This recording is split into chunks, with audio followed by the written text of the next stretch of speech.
So here I want to explain just a few things about the colors of your pattern and how they work when they're selected and not selected. Light green means that your pattern is queued to sew.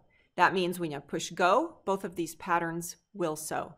If I select one, it will turn a dark color, and it may get these handles if I'm in the transform dialog, but if I'm in the clip dialog, it won't show any handles because I can't resize it right now. All I can do is trim it. So whatever dialog is open here on the right, that's the action that will happen. Another color you may see is red. So if it is dequeued, I'll dequeue that pattern by right-clicking, touching dequeue, it is red instead of green.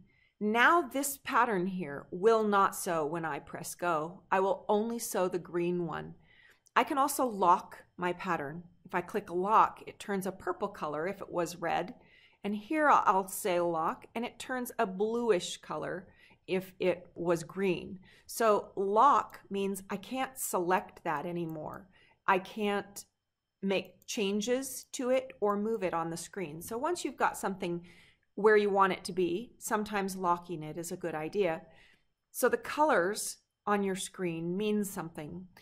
If the color is dark green, that doesn't mean it's going to sew first. All that means is that when I do action, this is the one that will have action happen to it. If both of these are queued and I select this one, some people may assume that this one will sew first. You are not selecting sew order. You are selecting which one has action happen to it. The sew order will be whichever one was created first, unless I override that. Now down here on the bottom, we have several tools. This one is a power assist. If you press it, it makes the machine feel lighter and easier to use. This one here is called Reposition. You'll use this very often, and there'll be another tutorial on this tool. This one here is to create the sew zone. It comes up automatically when you start a new quilt or open the program, but if you needed to create a new sew zone for some reason, you could touch that and do that. Go would make your sewing start. I'll show you pause and stop in a moment. Here you have a channel lock that right now it is unlocked, and if I touch it, it will be locked. It shows the action that will happen when I touch it, and that will cause your machine to only go vertically or horizontally here with both of those locks. Here you have a tension check. You could hook up a camera to your computer and see the bottom of your quilt. That's an accessory you would have to buy on your own. And the last thing is sew options. Over here I could say I want to start the order in my way, and I want this one to be first and this one to be second.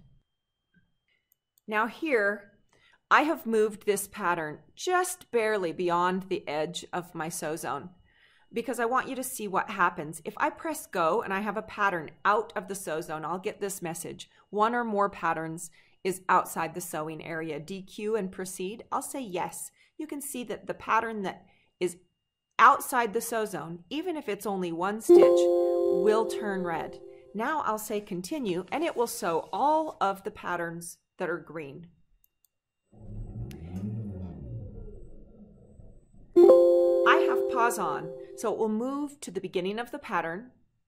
Now I can pull up my bobbin thread by doing a single stitch.